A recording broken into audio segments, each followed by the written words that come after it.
जय श्रीमन नारायण। जो टिप्पणी मैं देने जा रही हूँ वह रामानुज दास श्रीमन गट्टू वेणुगोपालन स्वामी द्वारा दी गई है। अध्याय 2 सांख्य योग श्लोक 40। नेहाभिक्रमणासोऽस्ति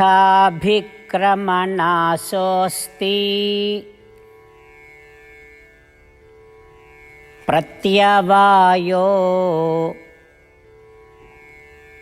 न विद्यते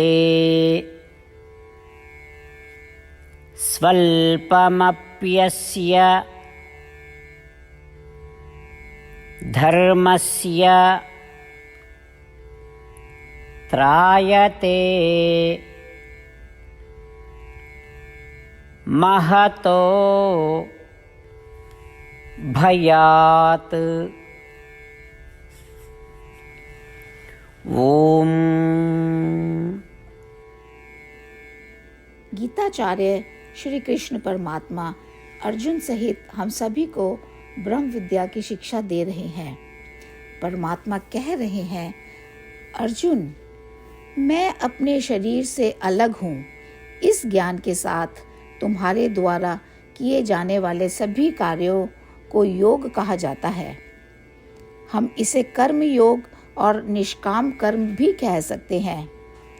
जब तुम सभी कार्यों को इस ज्ञान के साथ करते हो कि मैं अपने शरीर से भिन्न हूँ या आत्मा तत्व से, तो इस ज्ञान से किया कर्म ना ही व्यर्थ होगा और ना ही कोई प्रतिकूल परिणाम देगा। ये कर्म निश्चित रूप से अच्छे परिणाम देंगे। आत्म तत्व ज्ञान के साथ किए गए कार्यों से आपको कभी भी कोई पाप नहीं होगा।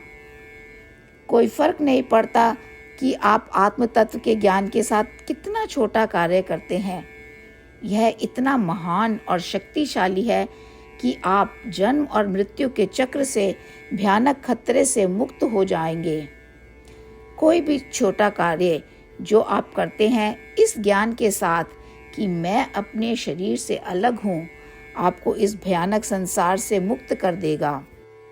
अर्जुन, यह कर्म योग कितना शक्तिशाली है। इस प्रकार भगवान हम सभी को निष्काम कर्म या कर्म योग करने के लिए प्रोत्साहित कर रहे हैं। श्रीमद् भगवद गीता का संपूर्ण सार श्री कृष्ण परमात्मा द्वारा अध्याय 18 के श्लोक 65 से 70 में 8 कार्य करने के लिए दिया गया है। श्री कृष्ण कहते हैं, मैं उन लोगों से प्रेम करता हूँ जो इन 8 बातों का पालन करते हैं। मैं उन भक्तों की हर तरह से रक्षा करूँगा। श्री कृष्ण परमात्मा द्वारा बोली गई संपूर्ण भगवद गीता को सुनने के बाद अर्जुन कहते हैं, करिष्ये वचनम तवा, जिसका अर्थ है, श्री कृष्ण, मैं वैसा ही करूँगा जैसा कि आप कहते हैं। यही कारण है कि श्री कृष्ण ने अर्जुन को सभी प्रकार की सफलताएं और विजय प्रदान की है। आइए हम परमात्मा को अपना वचन दें कि हम इन 8 कार्यों का पालन करेंगे। परमात्मा को इस शब्द देने से बड़ी कोई पूजा, तप या यज्ञ नहीं है। मैं यह 8 व्रत कहूँगी जो हमें करने चाहिए। आप सब कृपया अपने मन और हृदय में इन पर विचार करें। इस तरह से हम श्री कृष्ण को अपना वचन देते हुए हम सभी श्री कृष्ण के प्रसन्न भरे मुख की कल्पना करें और इस आनंद को महसूस करें। जय श्रीमन नारायण। ये है हमारे 8 वादे। हमारा पहला वादा, हे श्रीमन नारायण, जैसा कि आपने निर्देश दिया है, मैं हमेशा आपका ध्यान करूंगी और आपके बारे में सोचूंगी। हमारा दूसरा वादा, हे श्रीमन नारायण, जैसा आपने सलाह दी है, हमेशा आपका भक्त रहूंगी। हमारा तीसरा वादा, हे श्रीमन नारायण, मैं आपकी सेवा के रूप में और आपकी संतुष्टि के लिए अपने सभी कार्य करूंगी। हमारा चौथा वादा, हे श्रीमन नारायण, जैसा कि आपने अनुसरण करने के लिए कहा है, मुझे पूर्ण विश्वास है कि मैं आपकी हूँ और मैं हमेशा हाथ जोड़ूंगी और आपको नमस्कार करूंगी और आपकी पूजा करूंगी। हमारा 5वां वादा, हे श्रीमन नारायण, मुझे आपके शब्द याद आते हैं, माम एकम शरणम व्रजा 1866, कि आपने आत्मसमर्पण करने के लिए कहा था। हे श्रीमन नारायण, मैं केवल आपकी शरण में जाती हूँ। हमारा छठा वादा। हे श्रीमन नारायण, मुझे आपके शब्द माँ शुचः 1866 याद है कि आप हमें शोक ना करने का आश्वासन दे रहे हैं। मैं अब और शोक नहीं करूँगी। हमारा सातवां वादा। हे श्रीमन नारायण, आपने हमारे लिए श्रीमद् भागवत गीता प्रदान करके हम सभी पर कृपा की है और आशीर्वाद दिया है। मैं प्रतिदिन कम से कम एक श्लोक पढ़ने या सुनने का वादा करती हूँ। हमारा आठवां वादा। हे श्रीमन नारायण, आपने गीता को पूरी मानवता तक पहुँचाया। मैं गीता में आपके दिव्य शब्दों को उन भक्तों तक पहुँचाने की कोशिश करूँगी जो गीता से अपरिचित हैं। हमने अभी अभी परमात्मा से अपने 8 वादे किए हैं।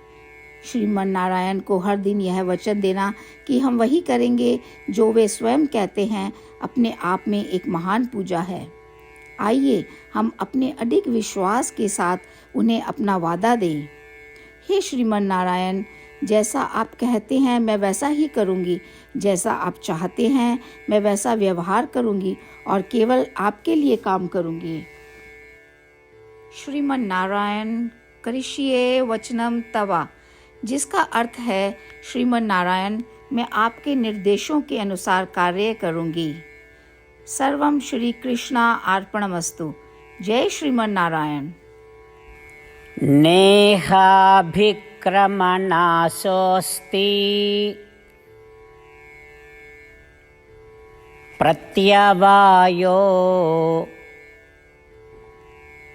न विद्यते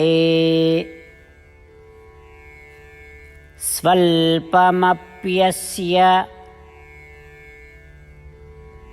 धर्मस्य त्रायते महतो भयात्। ॐ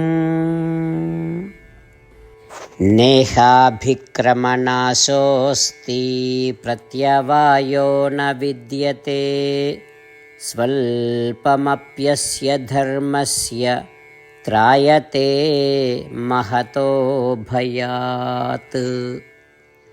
ॐ श्रीमन्नारायण करिष्ये वचनं तव। सर्वं श्रीकृष्णार्पणमस्तु। जय श्रीमन्नारायण।